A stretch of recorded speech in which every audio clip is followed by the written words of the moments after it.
എന്താ പരിപാടി? എനിക്ക് അത്യാവശ്യമായിട്ട് ഒരു 50 ലക്ഷം രൂപ വേണോടാ. ചിൽസ, ഈ സ്ത്രീധനം കൊടുക്കുന്നത് അന്നാണെങ്കിലും ഇന്നാണെങ്കിലും തെറ്റാണ്. ഈ സ്ത്രീധന തുകയുടെ പേരിൽ നിന്റെ കല്യാണം വൈകുവാണെങ്കിൽ അതങ്ങ് പോട്ടേന്ന് വെക്കണം. പക്ഷെ എൻ്റെ ഫ്യൂച്ചർ ഇനി എന്താ ചെയ്യാ? ഒരു പെണ്ണിന്റെ ഫ്യൂച്ചർ എന്ന് പറയുന്നത് കല്യാണമല്ല. നീ അത് സെൽഫ് സഫിഷ്യൻ്റ് ആണെന്ന് നോക്ക്.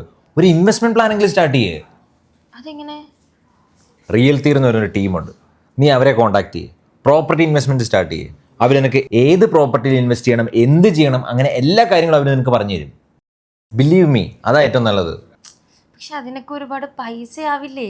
ഈ പ്രോപ്പർട്ടി ഇൻവെസ്റ്റ്മെൻ്റ് ഒക്കെ വലിയ പൈസ ആവും എന്നുള്ളതൊരു മിത്താണ്. ഇപ്പം അങ്ങനെയൊന്നുമില്ല. നമുക്ക് വളരെ ചെറിയ പാക്കേജിൽ നിന്ന് സ്റ്റാർട്ട് ചെയ്യാം. നീ അവരൊന്ന് കോൺടാക്ട് ചെയ്യാതെ.